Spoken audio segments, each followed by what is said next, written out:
let's start the show now, and we'll whine about the way certain presentations on our television are depicted off camera.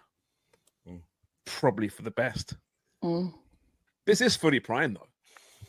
And we are coming off a famous win for Canada. I won't say that San Pedro Sula is now forgotten.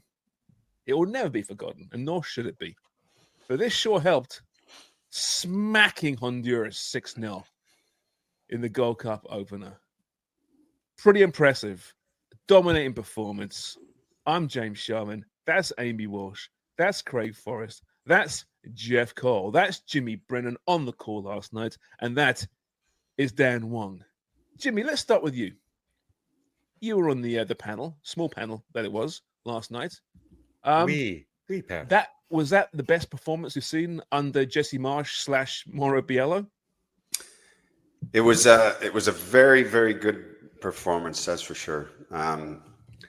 It just seemed like everybody was up for their challenge last night. The first 20 odd minutes or so, I was saying I loved Chouanier and Saliba, just how they were breaking the lines, driving forward. We'd get into that final third, and that creativity or that final ball was lacking.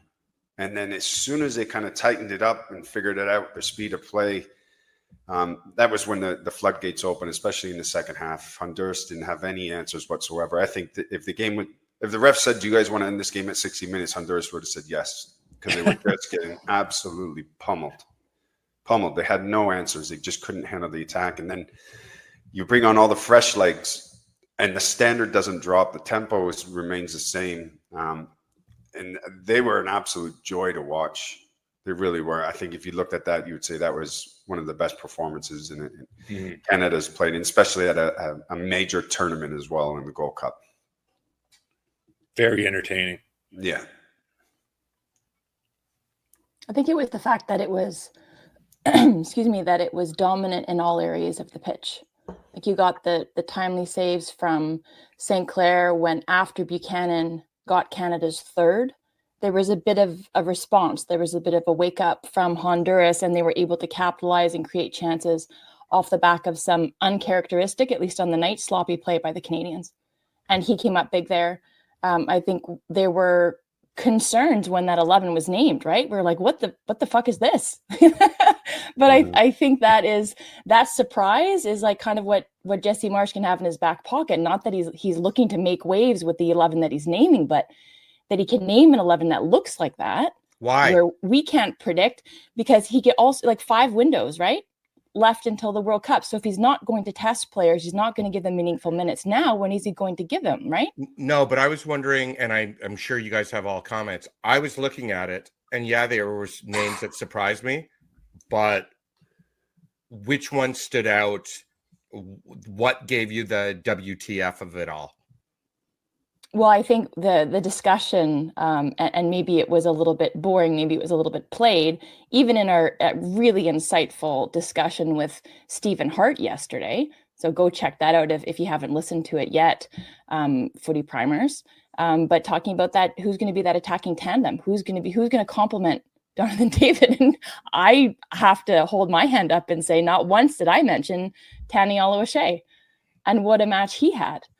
Right. And then we talked about the left side. And I think the overloads that were created in the wide areas, maybe you can speak to this, Jimmy, and the partnerships that you saw emerging and developing between the likes of Richie Larea and Ali Ahmed and Nico Sigur and Tajon Buchanan. Like, I mean, what an upside, and what kind of depth and development and talent that Jesse Marsh will now have in his disposal in areas of the pitch that I think we had concerns about. I agree. The partnerships and the chemistry is surreal. I mean, how often do you really see that many changes, that many different kind of combinations around the park with individuals, yet all come together, are on the same page, and nothing differs from the starting 11 that we think are the best on paper to individuals coming off the bench or starting matches now. And nothing has changed. Like, everybody's playing the exact same way. They pressed for 90 odd minutes. 90 odd minutes. And they were still going because they wanted that 7th goal. They wanted 8. It is so good to see. And I think Jesse Marsh will be sitting up top going, wow, what is going on here? This squad is absolutely ridiculous. Just everybody's bought into the plan, and you can see it's all coming together right now. It really is remarkable. It's very rare to see this many individuals coming together and working for one another. Playing at the highest standard, like absolutely brilliant all over the park. Does Alphonso Davies have a hard time getting back in the squad when he's fit? No. But if I could just finish the thought, Wong, or your question, like what was the most surprising of the players who were named to that 11? The other one is Joel Waterman next to Luc de Fougerolles. And then Forrest, maybe from your perspective as a goalkeeper, no Cornelius. That's maybe the curveball that's thrown to Jesse Marsh. I think it's probably between Miller and Waterman. I think it's no surprise, I think, that he leans towards Waterman, but Waterman had an outstanding match. And I think de Fougerolles, again, continues to impress me with his maturity, with his ability to read the game, with his ability to withstand these different tests and kind of in that pressurized environment that he's risen to the occasion every single time. But as a goalkeeper for Dane Sinclair, like, that's a big ask, isn't it? Like to have 2 guys in front of him that he's had one time with de Fougerolles in the Canadian Shield, but then a brand new tandem in front of him, or that center back duo. Yeah, I think you want to keep it as simple as possible at that stage when you're getting changes in the back and you're not sure about what's going on. And I think they did that. Dane Sinclair, he made a really good save. I think it was the second half. They had their chances, but not many, quite honestly. They were all over them, and quite honestly, it was flattered Honduras the scoreline. When you got those changes at the back, it's just a matter of making sure you keep everything as simple as possible and don't take risks. And they haven't done. And they seem to fill these spots, and new players come in and do a fantastic job. Acknowledging it's just one game, right? Let's just take a bit of a breath. But it's Honduras. They are a good team. Well, everybody needs a party pooper. They used to be. They're not. But they played Canada tough though forever. Yeah, even relatively recently, they can kill games off, but they couldn't because they couldn't just handle Canada's pace yesterday. But that 11 comes out, and it's funny. We discussed so many times in this show. We can pretty much name Jesse Marsh's preferred 11 outside of maybe 1 or 2 players. I'm not so sure anymore. Maybe there's more than that. I think Richie's got the left back spot. So long as Fonzie's out, that could well change by the World Cup. Deservedly too. No, he played. I thought he was outstanding. Richie last night. You mentioned Waterman and de Fougerolles. Obviously, you could have Bambito and Cornelius. That they're still, I think, Sharpie permanent marker on that team sheet. I think you've got to find a way to get Nico Seeger in there. I don't know how though, because Johnston's fantastic. What a battle that is! But Seeger can play further up the pitch, even in central midfield. So we talk about who's going to partner Eustachio. Maybe Seeger gets a shot at some point. He can play on the right side, obviously, but he can play centrally. So there's a guy that I want to see. I don't know. Can you play 12 players? Can you find a way? Maybe the new Jimmy rule could be 12 players on the pitch. Would make life much easier for Saliba. I thought was really good yesterday. Amazing. Showed such confidence, Jimmy, taking players on, being that link player. And of course, as I forget who it was, a few months ago now, was saying how great Chouanier is in set pieces and how he should be the guy on the ball. This is where Dubs lays it out, right? But again, as long as he's on the pitch, I don't care who else is on the pitch. No one's taking free kicks who isn't called Mathieu Chouanier. He was brilliant yesterday. Every time, Jimmy, I saw the ball at his feet on a set piece, I thought he's a dangerous, and generally speaking, there was a dangerous ball played in. Well, there was a great ball that he played into Waterman. Yeah. Unbelievable. And Buchanan had a shot at one too. Hey, Jimmy? Yeah. Buchanan's, what was a header, wasn't it? Yeah. Yeah. Chouanier, he just keeps surprising you every time he steps on the pitch. And I don't know what it is. And maybe he doesn't get as much credit as what he deserves sometimes. Is it because maybe he's just low-key kind of player and just gets on the pitch, does his job, and gets off? He's not flashy, but he works his ass off. He covers so much ground, and I love that partnership with Saliba.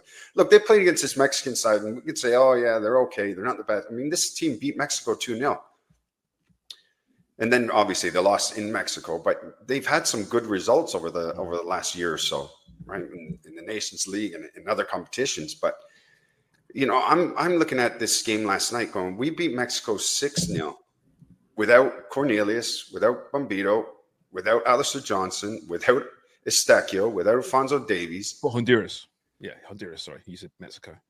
No, I'm saying Honduras. They beat Mexico. Oh, yeah, they beat Mexico. Right. But it's incredible the depth that we do have in this squad. Like, we're missing top players. We're not even there. And this team didn't even miss a beat. You would have never known that Cornelius and the rest of the crew and Davies and Johnson weren't playing.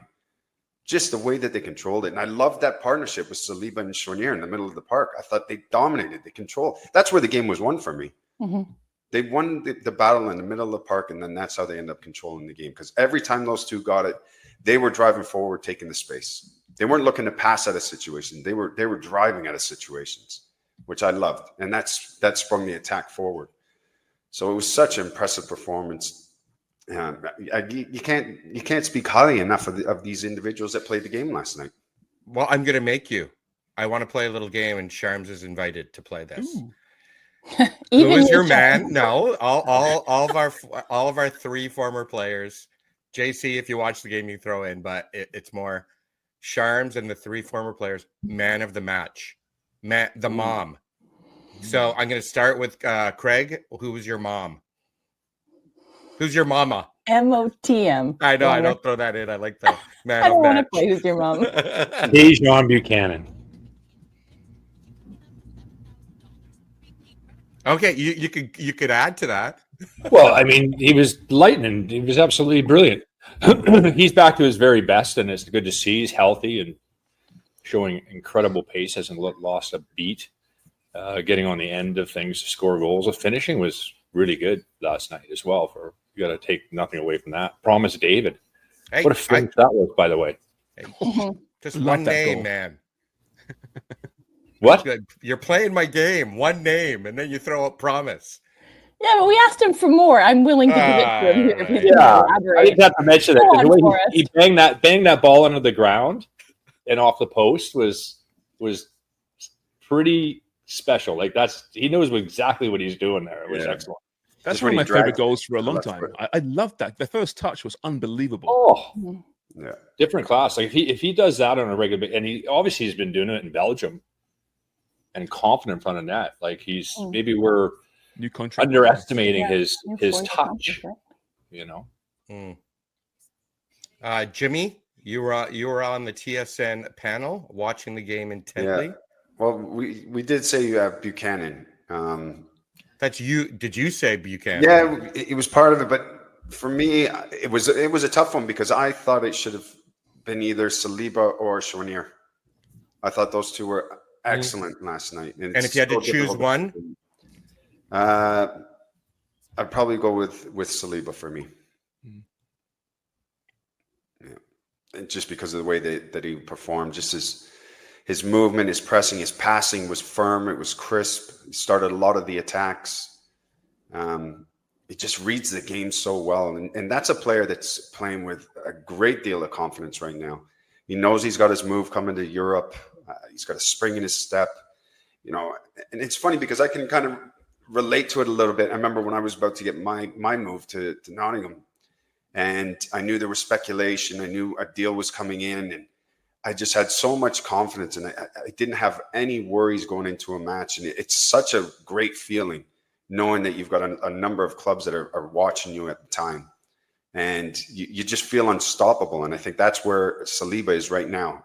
He just feels unstoppable. He's enjoying his football, and everything is just clicking for him. So I'll also have to say, TSN panel, you were wrong. It was Nathan Saliba who was man of the match for Jimmy Brennan. W. I just wanted to add to the Saliba piece, because obviously I've watched him a considerable amount in Montreal, and I sent this on the dark web, but the CF Montreal links, whether past players or former players or been in there in some capacity, whether first team or academy, on the pitch, you had Joel Waterman, you had Kamal Miller, you had Mathieu Choignard, you had Nathan Saliba, Zorhan Bassong, Coney on the bench, Alistair Johnston, who was on a flight on the way over after getting married and going on his honeymoon, Nico Gagnon, who was in the academy, Jesse Marsh, obviously, and then on the opponent or on the adversary side, you had Ramel Kyoto, who was frustrated by Dane Sinclair. So just a quick little nod there to Montreal, and also Sam Piette in the middle of the park, who has mentored many of those midfield players, including Nathan Saliba. But the quality that he has that I'm continually impressed about is his, yes, brimming with confidence, but his ability to drive into space and to do so confidently and to create pockets of space for others with the ball at his foot. There's no other midfielder, even if there's a crossover in the profiles that they share, who does that quite as well as Nathan Saliba. But I'm going to say Nico Seeger for my man of the match. So going back to our discussion earlier in the week and who has the most to prove, I think we'd seen him in brief spells, but that was as comprehensive in 90 minutes that I've seen from a player with so few minutes, so little experience on the international stage. And then the opening goal that he scored, ball won by Nathan Saliba, then that combination play with a Jonathan David. He's doing himself favors there, not only the way that he can slide into the middle of the park, work in those, tight spaces, confidently create, that combination play, but work with the player who is going to be a nailed on starter. He's doing himself favors when Jesse Marsh is thinking about how to use him in the future. Like that, Nico Seeger. Sharms, you get a say, homie. Did you mention Jesse Marsh too and Mauro Biello? I didn't mention Mauro, but there we go. Thank you, Sharms. Yeah. Yeah. And Nico Gagnon too. That's right. Yeah. Set piece coach. As you mentioned, last night. Oh, sorry. Yeah. If not for Joey Saputo, Canada's not very good. Stolly. Yeah. Was Stolly Montreal? No, he wasn't. Oh. So there goes that case. I don't understand. Me neither. Okay, so you've gone through some great choices, obviously, but so I'm going to give some love out to Ali Ahmed, who does not stop running for a second when he's out there, and he's popping up on both sides of the pitch. He's going at players. He's fouled constantly. I love the guy. He's one of my favorite players. He just has that engine in him, and if he just had a bit more finish. I know he's not there to score goals per se, but a bit more finish perhaps. But yeah, what a player, and a young player who has that swagger. I think he's got a swagger about him that you can't necessarily teach. And a guy that maybe a year ago was peripheral in the squad. Now, there's no question Ali's going to be in the squad for the World Cup. And the question is, will he be starting games? And at this point, there's a very good chance he will be, right? I know it's going to be him and Schaffelberg fighting for that left side. And maybe if Liam Miller comes back, of course, again, depth. Holy crap. We're not too deep. We're getting 3 deep in some positions here. Absolutely. Yeah. It's brilliant. It is brilliant. It really is. What a fun night that was. Late, though. God damn. It's late for us. Old people.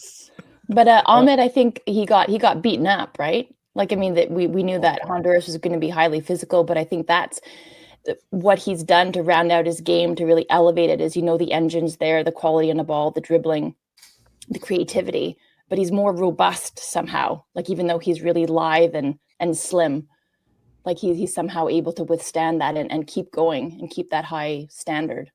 It's true, because he's not built, is he? He's a skinny guy, but he can take punishment clearly. I wonder how many changes we'll see for the next match on Saturday. If Cornelius is back, he's got a lower body injury at the moment, to use hockey parlance, because that's what they're using right now. You imagine if he's healthy, he'll get back in there. But if not a big problem. And it's funny, Dubs, you mentioned how Noah mentioned Tani Oliver Shea, and it's just because we like new, shiny things, don't we? Yeah. And right now, Promise and Jefferson, they're nice, new, shiny things. And Tani's pretty nice and shiny as well, but not quite as nice and shiny. He's been around a little bit longer.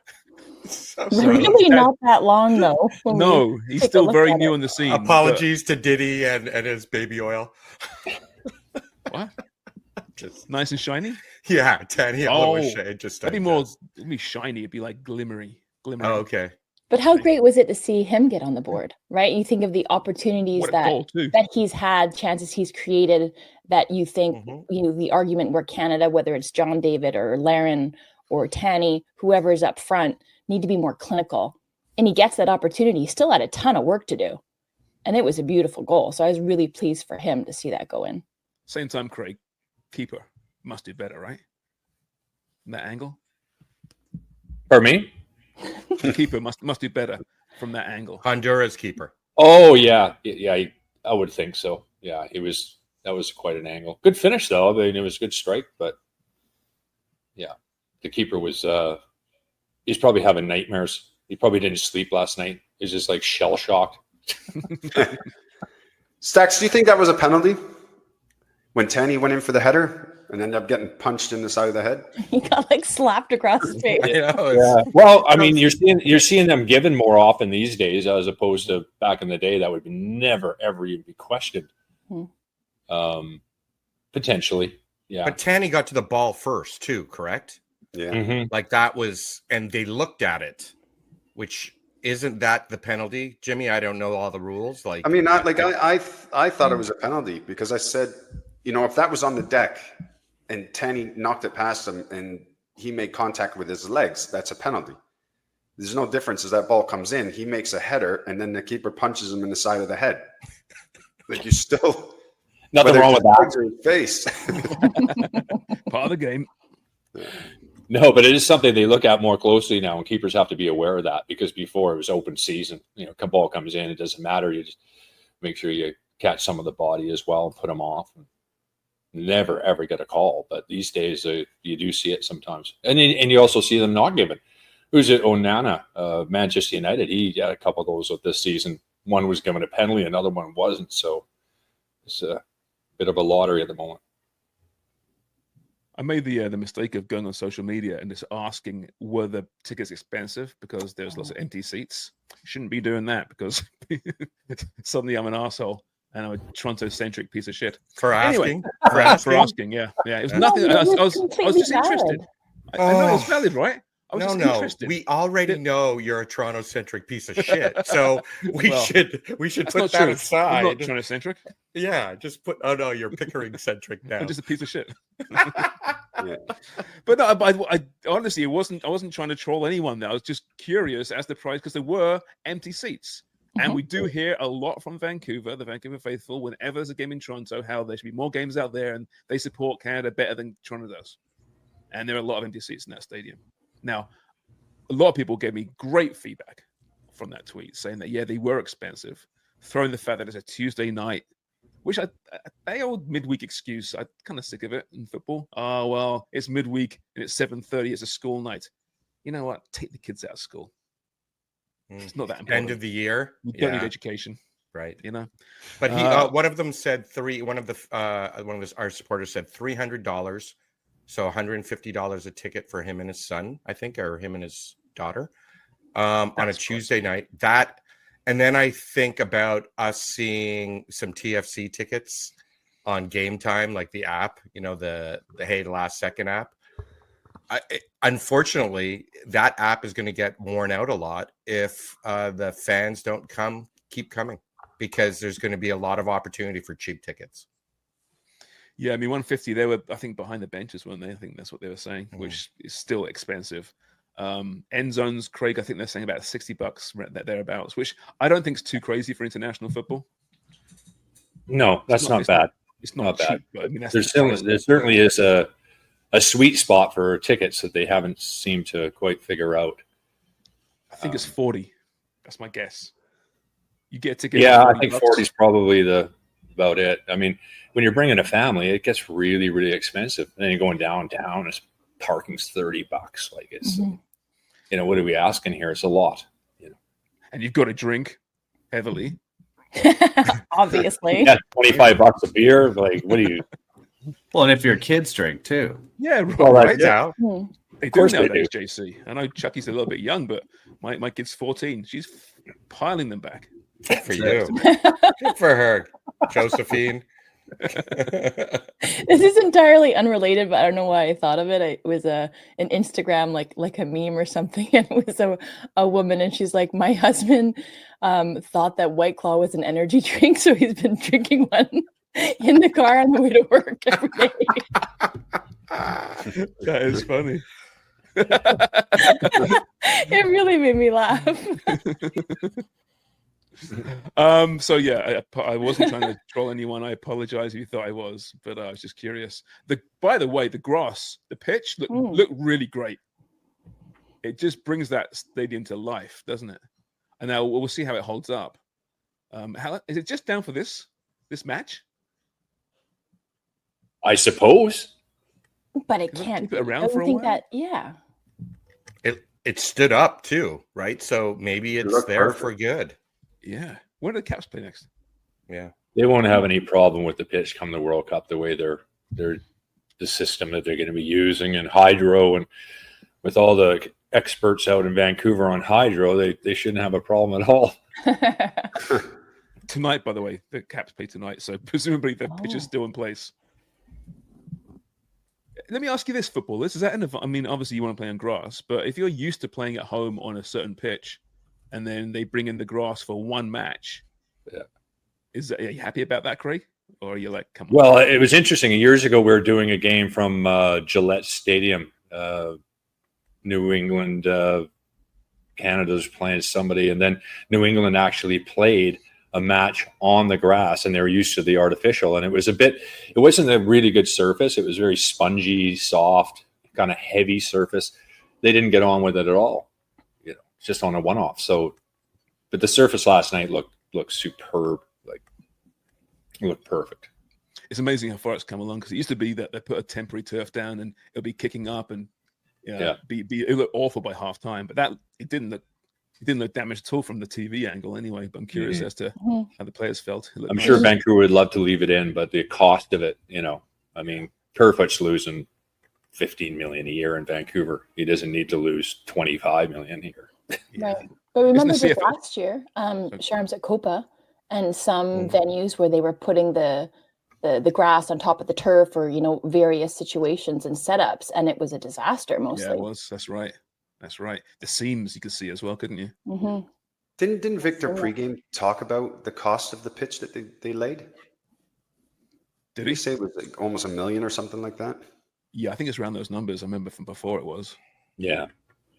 Absolutely. Yeah, pricey. But look, we all know the difference too. When you play out on artificial turf, that tempo standard of play would have been completely different. That match would have played out different as opposed to the grass. You could just see how slick the ball was moving. Mm-hmm. And that favored Canada. Keep it in for some time. Mm-hmm. Mm-hmm. Yeah. I'd like to see the Whitecaps play on it tonight. You'll see it. Yep. Against San Diego. Santiago. Ron Burgundy. Oh, okay. It is in Vancouver, right? I don't know. Oh yeah, BC play. Yeah, it is. It isn't. CFL's kicked off too, right? So would they wouldn't be playing on it, right? When's the Lions? They play there, right? Play on the weekends, they're Friday to Sunday usually. By the way, not to good way to criticize CFL. destroy it. Did you see the Argos first game last weekend? Yeah, as champs. Do you see the crowd? Yeah, it was pathetic. We're talking like Gold Cup quality in like El Salvador against Curacao, which I'm assuming was terrible. I didn't see it, but yeah, it was bad. But it always is bad at the beginning of the season. Is it? It's like 8 games they play, don't they? Pardon me? They play like eight games, don't they? The CFL? No, they play. I think it's up to 20. Okay, so 10 I was close enough. Yeah. Still, you're the champs. It's your first game, wouldn't you? Oh yeah, they did the a balloon banner raising, and with a large helium balloon. So, anyways, it wasn't the most. There wasn't a lot of pageantry there. It's like people with lighters. How many games? How many games? I didn't even know the league started. How many games? They're 3 weeks in, I think. Are they? Oh, I thought last week was the first game. No. That just says everything. It might have been their first home game. Oh, okay. Well, the You know, large helium balloon is also how they travel now in the CFL. Right. It's a big basket. Two at a time. 2 at a time, yeah. It takes a while. It's tough to criticize the Argos just because pinball, right? He's a brilliant human being and big part of this city. And I want to take one of those. I want to take Air Balloon, the new company, all the way up to New Brunswick. We all jump in, 6 of us. It'd be a little adventure. No, I don't like heights. And Are you a balloon? Are you an anti-heights guy? I'm not anti-heights. I've jumped out of a plane before. I've skydived and stuff, but I hate heights. But a balloon is something that I would never do. It just the thought of it is terrifying to me. So Craig held the ladder. I always climb. You know how I had roof issues from the neighbors, Reno, and all that. Roofie kind of stuff. issues. Yes, that too. You kept getting drugged. Yes, that's why I am who I am, the vulnerable sack of shit. But Craig, I was on the ladder talking to him. He's like, "Do you want me to hold this?" I'm like, "I don't care. I was college pro painter, and you had to learn how to climb ladders and be good with heights and all that. Learn to climb ladders. Like, is it a technique? Well, it's a workshop. It is. It's how you put a ladder up. It's how you make sure it's at the right angle, and how to climb it properly. And you got to go. You put one foot in front of the other.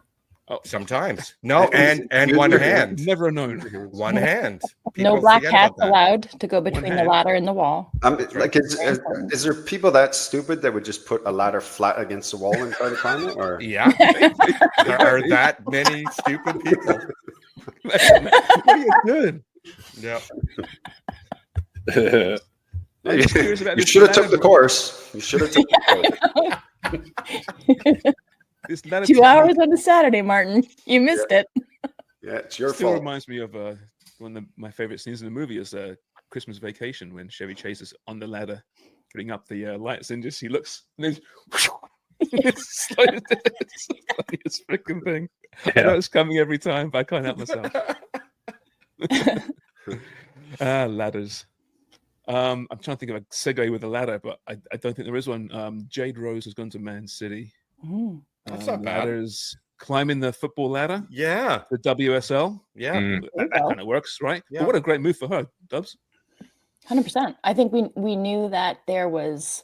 I mean, she's got a massive ceiling. She's only started to I think show on an international stage with Harvard college career what she's capable of. I think you put her in a professional environment, she's going to grow exponentially in terms of her level.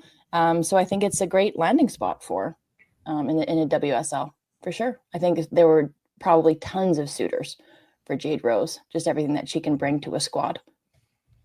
She's only 22, I think. I think so, yeah. Yeah, very young. It's good. Culturally, what a massive change for her, though, right? Mm-hmm. Harvard to Manchester. How exciting! Like, I'm really jealous. Oh, to be young again and enjoy such exciting life moves. Guess it's not too late. No, I could still go to Harvard. Online, Harvard online. Here. I'm looking at her career. So major in ladders at Harvard. Yeah. Right. She started out at Unionville Milliken, just played a few games there, and then went to the NDC, which is that's the Excel program, right? Mm-hmm. I don't know what that is. Is it a national development something? Center. Yeah. Thank you. Yeah, exactly. But then was at Harvard at the same time. So, but yeah, to Man City, man, what a great move! Brilliant. Another Canadian player playing at the highest level as well. Mm-hmm. Hopefully, she gets really valuable minutes, right? Because you don't want to see a player like our history, unfortunately, of our top women's players going to the WSL. I think NWSL now has made a push with, CBAs, with player welfare, broadcast deals, the money that's in it, and the level of play and how attractive it is to other internationals. I think they're pushing WSL. I think it's 1A, 1B for top league in the world. But our history there is our top women's players don't necessarily, they might start out as starters, but then they start to get less minutes. So I think it's important. I'm certain that she had the conversation with Casey Stoney, about going somewhere where she was going to play, where she felt valued, where there was that good relationship with the coach. because she is going to be a key cog for this women's national team. And actually today, there will be a Casey Stoney presser and a roster dropping at, I think, 11 a.m. Eastern time. Okay. Do you see, hey, John Herman's back in the news? So he's making the rounds now, doing the media rounds. He was with Henry Winter, actually, about 2 weeks ago now, on a podcast. Henry Winkler. No. Hey. Not the fun stuff. Oh, sorry. Henry Winter. But it's an interesting conversation. And then CP, I'm assuming it's Neil Davison probably had tracked John down. And it's an interesting article. You can find that on the Google machine. As ready now to get back into football. He's in England at the moment, making the rounds, talking to people. And the past is in the past, as he says. And it's time to move on. And it's time to move on. He deserves another shot. Of course he does. We've been through this before, right? This hanging this guy and quartering him and saying he's done the worst thing ever in the history of professional sports. Like, settle down, everyone. I think his mistake wasn't owning up to it right away. Yeah. I think people would have been very forgiving. Yep. I'd agree with that. Yeah. Okay. Anything else you want to touch on before we reconnect for our Club World Cup mini pod? Available on DAZN, free streaming all month. You know what, Wongo? Yeah. You can sign up to DAZN to watch every FIFA Club World Cup game for free. For free. For free. I wanted to end the show with a little ASMR. Package unwrapping or unboxing, they call it. What is this? Wow. A treat for all the senses. So everyone, some gummies. Oh, some gummies. Yeah. And then That sounds nice, doesn't it? and then glucosamine turmeric. Good for your joints. And Anti-inflammatory products. a new microphone for Craig Forrest. Huzzah! We may not get Shay FM from Ottawa anymore on our. Oh, when will this be in place? And I think Craig and I are seeing each other tonight because we're going to the Simple Minds concert. Don't you forget about me. I think that's a Rick Astley, isn't it? It is. Any of you guys want to place a bet on whether or not that microphone gets left in the back of an Uber? Yeah. 100%. Yeah. Did you also order a wall for Jimmy to put behind him? No, but that's next. The insulation wall. That will be the mobile insulation wall behind Jimmy. How far back? There's half a wall behind him, but how far up behind you is that half wall, Jimmy? Probably another foot. Only a foot? Really? Yeah. It's very cavernous. That's a problem with the echo. Right. I was going to say. Yeah. It's better than the hearing the radio station, unless it's violins. To be honest. No, out of the two, I'd much rather have Jimmy's audio right now than Craig's, for sure, 100%.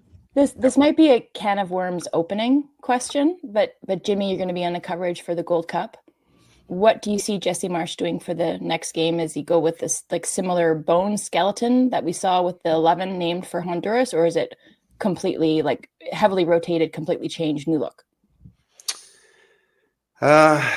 I think it might be a new look. I probably think Coney might come into the middle of the park to give somebody a rest. I mean, you won the first match 6-0. You think the competition over the next 2 games won't be as tough as what Honduras was expected to be after watching Carousel and El Salvador. So I think he would make some changes, get another win, change up the third game, and then really start to zone in on who your 11 is going to be in the knockout. Certainly keeps the opposition guessing, doesn't it? I mean, they have no idea. Like, it surprises me some of those choices that he's gone with and how well they've done. So it's you're trying to set your team up against Canada. Not the easiest task these days, which is really good. Yeah. I would expect Jaden Nelson to get a more prominent role in the next match, wouldn't you think? Yeah, I'd expect him to get some minutes for sure, or even start. I mean, look, if you're left back or right back and you're looking and they go, Ali Ahmed starting, you're freaking out, going, oh, good God. Or Shaffelbrook starting, you're shitting yourself. Yeah. And then on the other side, Buchanan or Jaden Nelson, or who's going to go up top? Was it Promise David? Is it Jebison? Like, the defense are terrified of what Canada's got to offer with their attacking strengths. Panic attack inducing for sure. Are you saying this might be the best squad in the world right now? I was even thinking about the right back last night. Like, he just got absolutely destroyed, right, with Ahmed running at him. And then you got Schaffelberg, one of the fastest in MLS, comes on the pitch. You must 10 minutes to go. get me off. Mm-hmm. Halcyon days. Got to win this thing. Yep. Got to win this thing. It is sure is a fun ride, though. One game in. All right, that's Footy Prime for this Wednesday. We will be back tomorrow, same time, same place. But also, if you haven't listened just yet, check out our Club World Cup little mini pod. If you're wondering what that's all about, that tournament, you should give it a whirl. It's been compelling so far, and we got some pretty fun matches to discuss today. And what a goal by Sergio Ramos! Remember him, kids? Playing now in Monterrey. 39 years old. 39. We're going to break him down very shortly. All right, it's Footy Prime. Till next time. Bye. I'd like to break him down. Yeah, he's not broken down quite yet. Sergio Ramos.